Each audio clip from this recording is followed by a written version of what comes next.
राष्ट्रवादी काँग्रेस पक्षाची बैठक पक्षाच्या कार्यालयात आज झाली.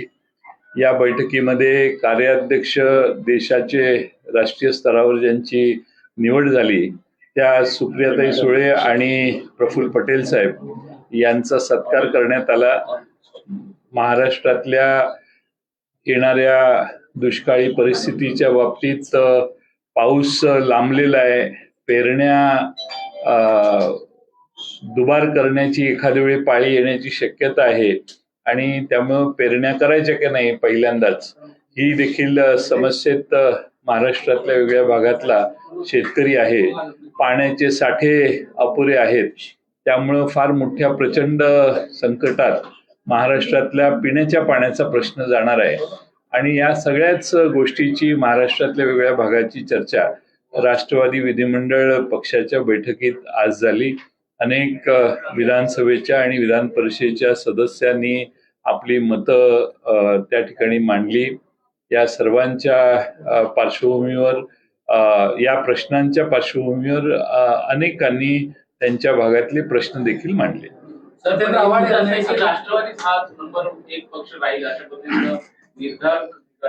अलीकडे जे सर्वे छापून येत आहेत त्या सर्वेमध्ये काही तथ्य दिसत नाही, कारण आमच्या पक्षाने देखील खाजगी स्तरावर काही निवडक मतदारसंघाचे सर्वे केलेले आहेत आणि त्यामध्ये महाविकास आघाडी आणि राष्ट्रवादी काँग्रेस हे अतिशय बळकट आहे अनेक मतदारसंघात असं चित्र आहे. त्यामुळे काही असत्यावर आधारित सर्वेच्या बातम्या महाराष्ट्रात येत आहेत.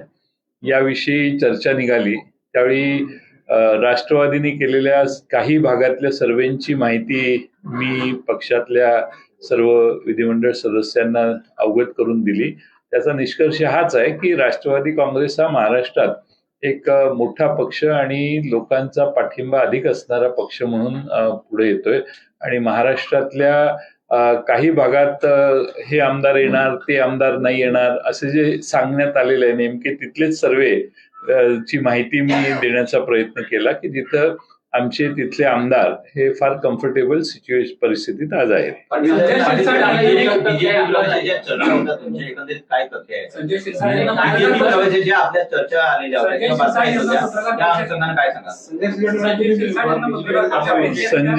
संजय शिरसाट पेक्षा माझी क्रेडिबिलिटी जरा जास्त असेल नाही का? त्यांनी विचारलेल्या मुद्द्यावर तुम्ही माझी रिॲक्शन विचारणं म्हणजे जरा पुढे तेच सांगतोय मी.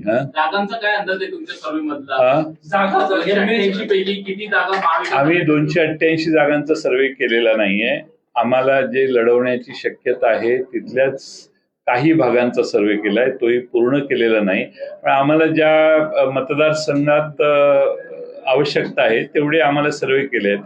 आता जयंत पाटलांच्या किंवा येवल्याचा किंवा बारामतीचा किंवा कराडचा सर्वे करण्याची आम्हाला आवश्यकता नाही. ज्या ठिकाणी आवश्यकता अशा निवडक काही महत्वाचे ठिकाणी आम्ही सर्वे केले आणि नेमके त्या ठिकाणी फार चांगली परिस्थिती आहे. याची कोणतीही चर्चा झालेली नाही.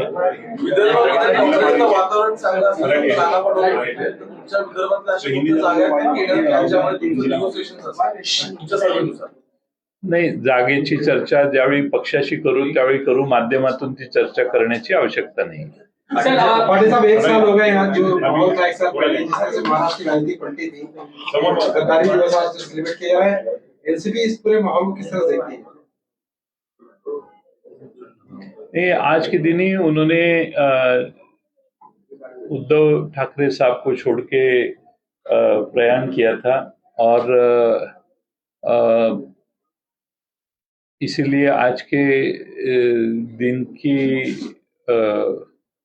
बारे में कुछ लोगों ने आंदोलन किया है, आपको भी मालूम है। सर, कांग्रेस ने कहा है, नाना पटोले जब ये कहते हैं कि इस आंदोलन के बारे में गद्दार दिन मनाना है, उसमें हमें तो कोई जानकारी नहीं थी। आप एनडीए में हैं, दो कर रहे हैं, एक को कुछ पता ही नहीं है।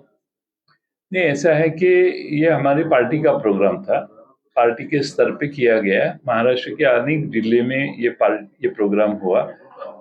सिर्फ लोगों को याद दिलाने के लिए ये जरूरी था, वो हमारे पार्टी ने सब जगह किया। सर, इसके अलावा हम देख रहे हैं कि जो विधान परिषद के नेता प्रतिपक्ष हैं वो कहते हैं कि विधान परिषद में उनकी संख्या 11 है, लेकिन हमें मालूम है कि 2 जन वहां जा चुके हैं। तो आपके लिए और राष्ट्रवादी के लिए उनकी संख्या 9 है कि 11 है? क्या आप आने वाले समय में नेता प्रतिपक्ष के लिए आप दावेदार हैं? हम साथ में बैठ के बातचीत करेंगे और इसका निर्णय करेंगे। इसके अलावा सर, बीएमसी पे जिस तरह से कैग रिपोर्ट को लेकर अब एसआईटी गठन किया है, डिप्टी सीएम भी कहते हैं कि इन्होंने किया भ्रष्टाचार है तो सामने आएगा ही। क्या कहें, बदले की राजनीति है, अचानक से सारा शुरू हुआ है कि सही दिशा में जांच होनी चाहिए ऐसा आपको लगता है? केवल इसमें ये ऐड करना है कि खाली स्पेसिफिक समय का ही कैग रिपोर्ट के बारे में मैं थोड़ा सा पढ़ के इसके ऊपर बताऊंगा। मैं ऑफ एंड ऐसा बताना ठीक नहीं होगा।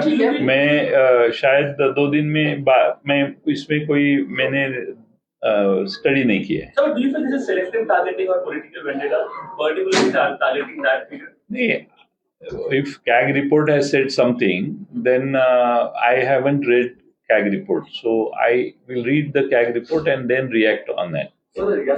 If it is very important to go to that extent, let me read it. I haven't read it. Uddhav ठाकरेंच्या वतीने मोर्चा काढला जाणाऱ्या महापालिकेवर राष्ट्रवादी तर सहभागी होईल, कारण की मुळात हा सगळा पूर्ण म्हणजे आज स्वतः फडणवीसांनी जो प्रतिक्रिया देताना सांगितलं की कॅगच्या रिपोर्ट मध्ये अनेक आदित्य सरकार आणि महापालिकेचे भ्रष्टाचार ओपन होणार आहे, त्याच्यामध्ये अनेक नेते उघडे होते. बघू आता काय, मला नक्की मी तेच म्हटलं आपल्याला की कॅगचा रिपोर्ट मी वाचलेला नाही, तो वाचल्यावर त्याच्यावर योग्य रिॲक्शन देऊ. शिवसेनेने मोर्चा काढायचं ठरवलं असेल तर त्यांच्यापैकी कोणी अद्याप आमच्याशी बोललेलं नाही. मुंबई स्तरावरचे जे आमचे पक्षाचे प्रमुख कार्याध्यक्ष आहेत त्यांच्याशी ते बोलले असतील तर मला माहित नाही. महाराष्ट्र में कैसे देखती है एनसीपी इसको? आज उद्धव ठाकरे जी ने ये बोला कि अभी उद्धव ठाकरे जी ने जो बयान दिया है, जो कहा है, उसके ऊपर और रिएक्शन करने की आवश्यकता अभी नहीं है। विधानसभा क्षेत्र का आज आपने पूरा डिटेल में जायजा लिया है, कितने विधानसभा क्षेत्र का आप ले रहे हैं? क्या 288 है, सिलेक्टिव है जो आपने? नहीं, सिलेक्टिव जहां हमारी राष्ट्रवादी कांग्रेस पार्टी चुनाव लड़ती आ रही है पिछले 10-15 साल में, जहां हमारी ताकत बहुत अच्छी है, उस कॉन्स्टिट्यूंसी के बारे में जायजा लेने की काम किया है हमने. असं म्हणणं आहे की हे सरकार काही मंत्रिमंडळ विस्तार करणार नाही, आता मंत्रिमंडळ विस्तार ते 2024 मध्ये पाहायला मिळणार. मला काय, आमचं काय आता कुणाच्या सरकारच्या एक्सपेन्शन मध्ये आमचा काही रस नाहीये. त्यांनी करावा न करावा तो त्यांचा अंतर्गत प्रश्न आहे. मुख्यमंत्र्यांचा तो अधिकार आहे. एकनाथ शिंदे साहेबांना जे सोयीचं वाटेल ते त्यांनी योग्य वेळी करावं.